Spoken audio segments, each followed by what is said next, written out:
مرتبہ یہ ہے، شوہر کا مقام اور مرتبہ یہ ہے کہ اگر دین محمدی میں اللہ کے علاوہ کسی اور کے سامنے سر جھکانے کی اجازت ہوتی، سجدہ کرنے کی اجازت ہوتی، تو میں اپنے امت کی عورتوں سے کہتا کہ وہ اپنے شوہروں کو سجدہ کریں۔ اس سے زیادہ بلیغ انداز میں، مؤثر انداز میں، اچھے انداز میں شوہر کے حقوق کو بیان نہیں کیا جا سکتا ہے۔ ساری کتابیں اس دو جملے کے آگے، مختصر جملے کے آگے پھیل ہیں۔ حضور نے فرمایا کہ اگر غیر اللہ کو سجدہ کرنے کی اجازت ہوتی، بیویوں سے کہتا کہ اپنے شوہروں کو سجدہ کرو۔ یہ کیوں فرمایا؟ اس لیے کہ زندگی کی گاڑی کو آگے لے چلنا ہے تو کچھ نہ کچھ تو فیصلہ لینا پڑے گا۔ یوں تو میاں بیوی مشورے سے طے کر لیں، لیکن اگر مان لیجئے مشورے میں کوئی بات طے نہیں ہو پا رہی ہے، بیوی کی رائے الگ ہے، شوہر کی رائے الگ ہے، اور دونوں رائے جائز ہے، ناجائز کوئی نہیں ہے، راستے دونوں جائز ہے، ناجائز کوئی نہیں ہے، بیوی اپنے پہ اڑ جائے، شوہر اپنے پہ اڑ جائے، آپ بتاؤ زندگی میں چین آ سکتا ہے، سکون آ سکتا ہے؟ اور وہ بھی ازدواجی زندگی میں جہاں صبح سے لے کے شام تک ہزاروں مسائل ہیں، اگر اس طریقے سے لڑتے بھڑتے رہیں گے زندگی کی گاڑی آگے نہیں بڑھے گی۔ حضور ایسے مقام کے لیے ارشاد فرماتے ہیں کہ بیوی کو چاہیے کہ شوہر کے فیصلے پر راضی رہے، شوہر کے فیصلے پر، جہاں ناجائز کی بات رہے گی تو شوہر کا باپ بھی آ جائے تب بھی اللہ کے سامنے کسی کی نہیں سنی جائے گی، رسول اللہ کے سامنے کسی کی نہیں سنی جائے گی۔ لیکن اگر جائز معاملہ ہے، ناجائز نہیں ہے، میاں بیوی کی رائے میں اختلاف ہو گیا، تو ایسے موقع پر بیویوں کو چاہیے کہ جھمیلا نہ کھڑا کرے، تماشا نہ بنائے، بلکہ شوہر کی اطاعت و فرما برداری کو اپنے لیے باعث فخر سمجھے، اپنے لیے باعث فخر سمجھے۔ حضور نے بیان فرمایا ایک دوسری حدیث، سن لے میری ماں اور میری بہنوں، اللہ کا واسطہ دے کر کہتا ہوں، کسی کو اونچا اور نیچا دکھانے کا مسئلہ نہیں ہے، ازدواجی زندگی ایک دوسرے کو لے کے چلنے کا مسئلہ ہے، ایک دوسرے سے مقابلہ کرنے کا مسئلہ نہیں ہے۔ آقا نے بیان فرمایا کہ اگر کسی عورت کا انتقال اس حال میں ہو جائے کہ اس کا شوہر اس سے ناراض رہے، اس کا شوہر اس سے راضی نہ رہے، تو یاد رکھیے گا اس کا انجام اچھا نہیں ہوگا۔ وہی حضور نے یہ بھی بیان فرمایا کہ اگر کسی عورت کا انتقال اس حال میں ہو جائے کہ وہ 5 نمازوں کا اہتمام کرے، اللہ اس کے رسول کے اوپر یقین رکھے اور اپنے شوہر کو خوش رکھے، اس حال میں انتقال ہو کہ اس کا شوہر اس سے خوش ہو، حضور فرماتے ہیں میں اس کے لیے جنت کی گارنٹی لیتا ہوں، میں اس کے لیے جنت کی ضمانت لیتا ہوں۔ اور آقا نے یہ بھی بیان فرمایا کہ اس کائنات کے اندر جتنی نعمتیں انسانوں کو دی گئی ہیں، سب سے بہترین نعمت خیر متاع الدنیا المرأة الصالحہ، سب سے بہترین نعمت نیک بیوی ہے، جس کو مل جائے اس کی دنیا سنور جائے، جس کو نیک بیوی مل گئی یقین جانے اس کی دنیا سنور گئی۔ نیک بیوی کون؟ کہ جب شوہر اس کو دیکھے تو خوش ہو جائے دیکھ کر کے، گندی سمجھی نہ رہے، ڈھنگ سے رہے، کم سے کم شوہر جب دیکھے تو دیکھ کے خوش ہو جائے۔ شوہر جب چھوڑ کے چلا جائے کہیں پر تو امانت میں خیانت نہ کرے، نہ مال میں نہ ذات میں۔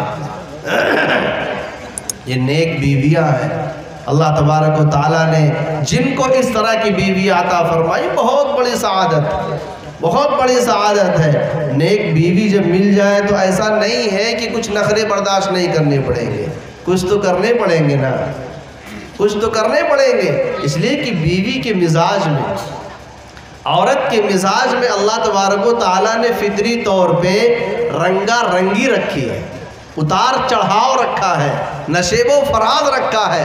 آپ صبح چھوڑ کے جاؤ گے کسی اور موڈ میں رہیں گے، اور شام کو آؤ گے کایا پلٹ چکی ہوگی، آپ وہی موڈ لے کر کے آؤ گے، یہاں دیکھو گے تو پوری دنیا الٹی پڑی ہے۔ اسی بات کو سمجھانے کے لیے حضور نے ایک حدیث بیان فرمائی، اور کمال ہے ہمارے سماج کے مردوں کا، انہوں نے اس کو بھی عورت کی برائی کے بارے میں لے لیا۔ وہ حدیث ہم سب مردوں کو، 2 حدیثیں تو یاد رہتی ہیں مردوں کو، ایک تو وہ والی سجدے والی جو بھی میں نے سنائی، دوسری وہ والی جب کوئی بات ہے چلو چھوڑو تم سے کیا بات کرنا، ٹیڑھی پچھلی سے پیدا ہوئی ہو، یہ والی ضرور یاد رہتی ہے۔ جانتے ہیں عورت نے حضور نے اس حدیث میں عورت کے مزاج، اس کی فطرت اور اس کی تعریف کو بیان کیا. ہم اس کو تنقیص میں لے لیتے ہیں. حضور بیان یہ فرمانا چاہتے ہیں کہ عورت کی حیثیت ہماری زندگیوں میں ایسے ہی ہے جیسے اس ٹیڑھی پسلی کی ہے. کس کی ہے؟ یہ ہماری ہڈی ہمارے لیے اسی وقت کارگر اور نفع بخش ہے، آرام دہ اور لابھدائک ہے جب تک ٹیڑھی رہے. اگر یہ ہڈیاں سیدھی ہو گئی، ڈھولہا سے لے کے لکھنؤ و دلی تک ڈاکٹروں کے چکر کاٹتے پھرو گے کہ ڈاکٹر صاحب اس سیدھی والی کو ٹیڑھی کر دیجئے. یہ ہڈی اسی وقت تک ہمارے لیے نفع بخش ہے جب تک یہ ٹیڑھی ہے. اگر یہ سیدھی ہو گئی ہمارے لیے مصیبت کھڑی ہو جائے گی. حضور بیان فرماتے ہیں کہ عورت کو یوں سمجھو کہ وہ ٹیڑھی پسلی سے پیدا ہوئی ہے، اگر اس کو سیدھا کرنے کی کوشش کرو گے وہ ٹوٹ جائے گی، وہ ٹوٹ جائے گی، وہ بکھر جائے گی، گھر تباہ و برباد ہو جائے گا. آپ یوں سمجھو کہ عورت کے مزاج اور اس کی فطرت ایسے ہی ہے جیسے کہ پہاڑی راستے میں ہوتا ہے. پہاڑی راستے کا سفر کبھی کیے ہیں؟ میں گئے ہوں گے نا پہاڑ پہ، نیپال وغیرہ قریب ہے وہاں گئے ہوں گے. میں تو مسوری میں گیا ہوں، یہ اتراکھنڈ میں ہے، بہت خوبصورت وہاں جھرنا ہے. جو لوگ گئے ہیں جانتے ہوں گے. پہاڑی راستے کی خاص بات کیا ہے جانتے ہیں؟ جگہ جگہ اس میں گھماؤ ہوتا ہے، ٹرن ہوتا ہے، اور اس کے چاروں طرف سے ہریالی آپ کو نظر آتی ہے. چاروں طرف کیا ہوتی ہے پہاڑی راستے پر؟ ہریالی ہوتی ہے، بیچ میں کاٹ کاٹ کے روڈ بنایا گیا ہوتا ہے. حضور سمجھا رہے ہیں کہ عورت کی مثال ایسے ہی ہے جیسے کہ پہاڑی کا راستہ ہوتا ہے، چاروں طرف اس میں ہریالی ہریالی ہے، لیکن اسی وقت جب تک سنبھال کر اسٹرنگ پہ آپ پیر رکھو گے، سنبھال کر چلاؤ گے، دیکھ کے چلاؤ گے، راستے کے نشیب و فراز کو دیکھ کر کے آپ کا ایکسیلیٹر کم و زیادہ ہوگا، بریک مناسب موقع پر لگاؤ گے تو ہریالیوں سے لطف اندوز ہوتے ہوئے، موج مستی کرتے ہوئے، زلف لہراتے ہوئے جاؤ گے. اور اگر سوچے کہ ہم اس کو 6 لائن کی طرح چلتے ہیں، ڈال دیا آپ نے ایکسیلیٹر کو ایک دم 5ویں گیئر میں، آپ کھائی میں نظر آؤ گے، بریک مارو گے کام نہیں کرے گا. حضور سمجھا رہے ہیں، حضور سمجھا رہے ہیں کہ عورت کی مثال اسی پگڈنڈی اور اسی پہاڑی راستے کی طرح ہے جس میں نشیب و فراز ہے، جس میں جگہ جگہ موڑ ہے، جس میں جگہ جگہ بدلاؤ ہے، مزاج میں تنوع ہے، مزاج میں اتار چڑھاؤ ہے، لیکن ہے بہت خوبصورت ہریالی ہے. تو سنبھل کے چلو گے تو ہریالی ہے. اور اگر سوچو کہ نہیں اپنے حساب سے ہم چلائیں گے چاہے جیسا راستہ ہو، ہم تو چلائیں گے اس کو پوروانچل ایکسپریس کی طرح، جاؤ گے کھائی میں، زندگی ختم ہو جائے گی. کتنی پیاری بات حضور نے سمجھائی تھی، ہم تو اس کو بھی برائی میں لے کے چلے گئے. پیدا ہوئی ہو ٹیڑھی پسلی سے. تو میرے بھائیوں میں یہ صرف کہنا چاہ رہا ہوں کہ ازدواجی زندگی، دیکھیے جتنی باتیں میں نے اب تک سنائی ہیں، حضور کی زندگی سے آگے ہٹ کے میں نے کوئی زندگی نہیں سنائی ہے. یا سنائی ہے؟ ساری باتیں حضور صلی اللہ، آپ سے بہتر زندگی کس کی ہے؟ اگر ہمیں نمونہ بنانا ہے تو آقا صلی اللہ علیہ وسلم کی زندگی ایک بہترین نمونہ ہے.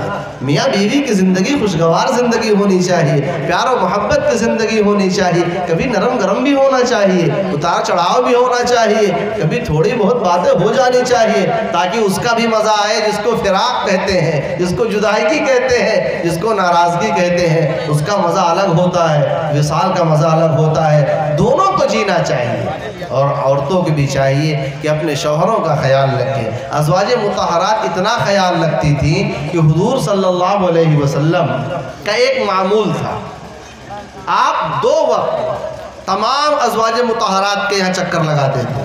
جن کی باری رہتی تھی ان کے یہاں رات گزارتے تھے، لیکن فجر کی نماز کے بعد حضور تشریف فرما رہے تھے مسجد میں، اشراق کا وقت ہوتا، نماز پڑھ کر کے نکلتے، تمام ازواج کے دروازے پہ جاتے، خیر خیریت معلوم کرتے. اسی طریقے سے عصر کی نماز کے بعد حضور نماز سے فارغ ہو کر کے تمام ازواج مطہرات کے دروازے پر جاتے، اندر بیٹھتے، خیر خیریت معلوم کرتے. روایات میں آتا ہے ایسے موقع پر ازواج مطہرات حضور صلی اللہ علیہ وسلم کے لیے اپنی اپنی وسعت کے حساب سے خصوصی طور پہ کچھ نہ کچھ تیار کر کے رکھا کرتی تھی. کبھی شہد ہے، کبھی حلوہ ہے، کبھی اور کوئی ڈش ہے، کبھی اور کوئی ڈش ہے، تاکہ حضور کا دل خوش رہے. عورتوں کو چاہیے کہ مردوں کی خدمت کیا کریں. کہتے ہیں کہ دل کا راستہ پیٹ سے ہو کر کے جاتا ہے اور یہ بالکل جس نے بھی کہا صحیح جملہ ہے. جب پیٹ بھرا رہے گا، اچھا اچھا کھانے کو ملے گا، کتنا ہی جلاد قسم کا شوہر کیوں نہ ہو، تھوڑی دیر کے لیے تو سوچے گا چلو بیچاری نے میرے لیے کھانا اچھا بنایا ہے. اور نہ جانتے کیا ہو گئے، غلط فہمی ہو گئی. دلچسپ بات ہے، کسی نے بھیجا بھی. ہوا یہ کہ ایک آدمی، پہلے زمانے میں گھر کس کے بنتے تھے؟ چھپر اور مٹی کے گھر بنتے تھے. وہ گھر میں نے بھی دیکھا، بہت پرانی کہانی نہیں سنا رہا ہوں، 50-60 سال پہلے مٹی کا گھر بنتا تھا، دیواریں اور اوپر سے چھپر، ایک ہی طرح کے سب کے گھر ہوا کرتے تھے. ایک آدمی نے کسی سردار کی دعوت کی، دوسرے قبیلے کے سردار کی دعوت کی، اور جو ضروریات تھے کچن کے وہ اپنے حساب سے لا کر کے رکھ دیا اور خود چلا گیا کھیت میں. خود چلے گئے کھیت میں، بس 10-5 منٹ اور باتیں ہوں گی. خود چلے گئے کھیت میں، بیوی سے کہا سب سامان تیار کر دینا، دوپہر میں آئیں گے مہمان، کھانا کھلانے کا نظم رکھو. دوپہر میں اب وہ گرمی کے اندر پسینے میں شرابور آئے اور گئے، دیکھا گھر میں بیوی سوئی پڑی ہے. گھر کے اندر سے خوشبو نہیں کھانے کی، کچھ تیاری نہیں. اجٹ آدمی دماغ میں اٹھایا لٹ، اور لٹ اٹھا کر کے دے مارا بیوی کو. نالائق، تم نے کھانا نہیں تیار کیا، اور یہ اور وہ، اور 2 لٹ مارنے کے بعد، اور اس کے بعد پھر واپس چلے گئے گھر سے باہر نکل کے. اچھا، جب وہ گھر سے باہر نکل کے آیا غصے میں، باہر کے حالات کا جائزہ لیا تو اس کو پتا چلا کہ ارے یہ تو میں دوسرے کے گھر میں گھس گیا ہے. اب وہ جلدی سے اپنے گھر میں گیا، وہاں دیکھا تو بیوی دسترخوان سجائے تیار ہے، انواع و اقسام کے کھانے تیار ہے، مہمان کا انتظار ہو رہا ہے. اب اس کا تو بی پی ہائی، کہ اس لیے کہ غیرت کے بعد دوسرے کی بیوی کے اوپر آپ نے لٹ بجا دیا. معمولی بات ہے. اب یہ ڈرنے لگا کہ پڑوسی اب آئے گا، تب آئے گا ابھی شکایت لے کر کے. جب اس کا میاں آئے گا تو بیوی بتائے گی، وہ آئے گا شکایت لے کر کے. اسی ڈر میں وہ دن بھر گھر سے باہر ہی نہیں نکلا کہ سامنا نہ ہو، کہیں ایسا نہ ہو وہیں مل جائے، وہیں بجانا شروع کر دے. شام ہو گئی، پڑوسی نہیں آیا. اب اگلے دن یہ بہرحال ڈرتے ڈرتے باہر نکلا، سامنا ہوا، کنی کترا گیا، نگاہوں سے نہیں ملائی، ڈرتے ہوئے کہ بیوی نے اس کے بتایا ہوگا. لیکن ادھر وہ کچھ کہا ہی نہیں.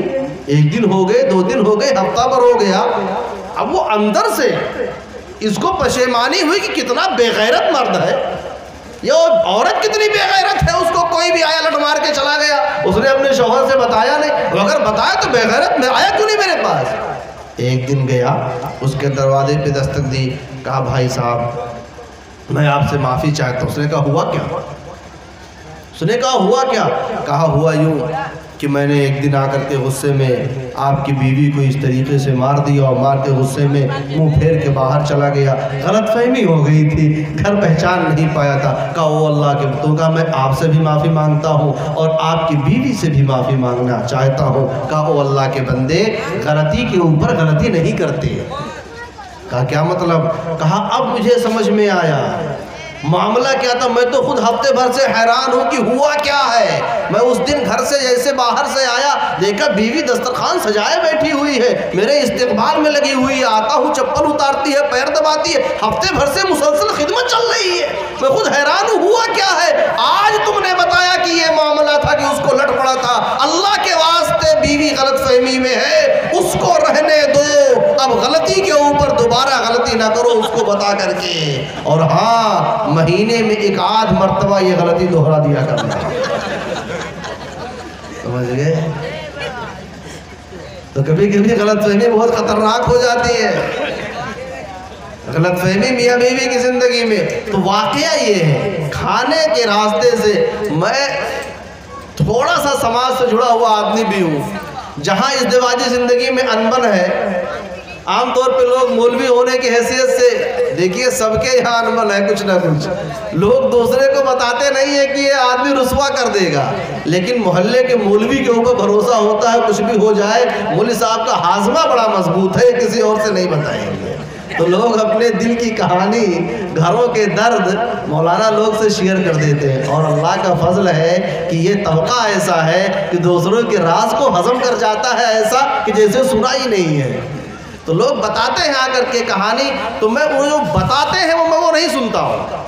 میں کوشش کرتا ہوں اس کی گہرائی میں جاؤں کہ یہ نوبت آئی کیوں آخر.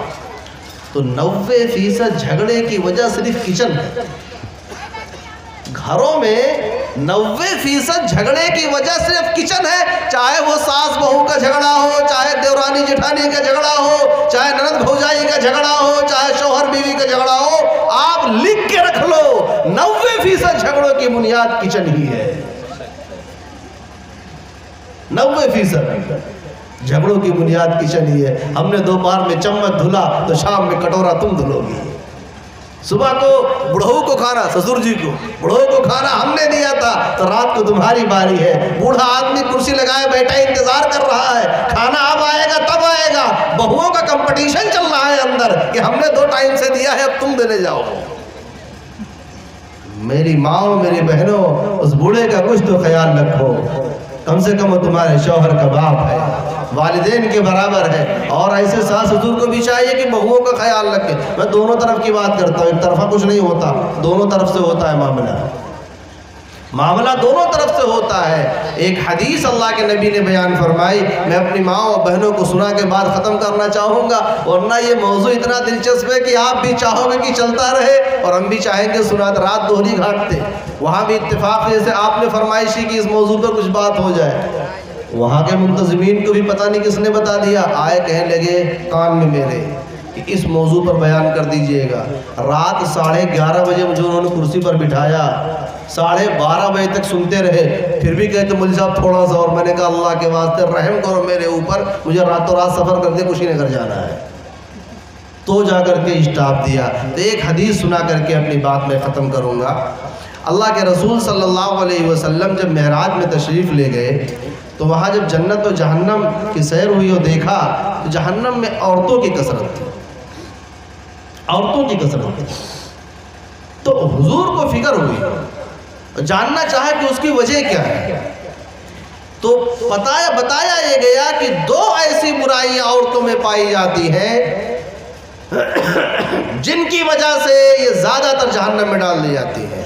نمبر 1 غیبت، نمبر 1 غیبت، پیٹھ پیچھے برائی، اور اتنی مہارت کے ساتھ غیبت کرتی ہیں ہمارے گھروں کی عورتیں کہ اللہ رحمے، برائی نہیں بیان کر رہا ہوں میری ماں میری بہنوں، برا مت مان جائیے گا، لیکن سچائی ہے کہ اگر کچن میں دیورانی جٹھانی ہو تو ساس کی برائی ہو رہی ہوگی، بیڈ روم میں ساس اور ایک بہو ہو دوسرے والی کی برائی ہو رہی ہے، نند بھوجائی جمع ہو جائے دوسرے والے کی برائی ہو رہی ہے، دیورانی جٹھانی آ جائیں گی نند کی برائی ہو رہی ہے۔ آپ کبھی ہو ہی نہیں سکتا کہ 2 عورتیں جمع ہو تیسرے کے بارے میں گفتگو نہ ہو۔ ایک آدمی روزانہ پارک جا رہا تھا، روزانہ پارک جاتا تھا، وہاں 4 عورتیں بیٹھی رہتی تھی ہمیشہ، اور پورے گھنٹے گفتگو چل رہی ہے، موضوع ختم ہی نہیں ہو رہا۔ ایک دن وہ پارک میں گیا اور دیکھا کہ عورتیں بیٹھی ہوئی ہیں اور بالکل خاموش بیٹھی ہوئی ہیں، بالکل خاموش، کوئی گفتگو نہیں ہو رہی ہے۔ کہا مسئلہ کیا ہے؟ ان کے پاس گیا، تعارف کرایا، کہا میں روزانہ آتا ہوں، دیکھتا ہوں کہ آپ گفتگو کرتی رہتی ہیں، آج معاملہ کیا ہے، سناٹا کیوں ہے؟ کہا مسئلہ یہ ہے کہ آج 5 موجود ہیں،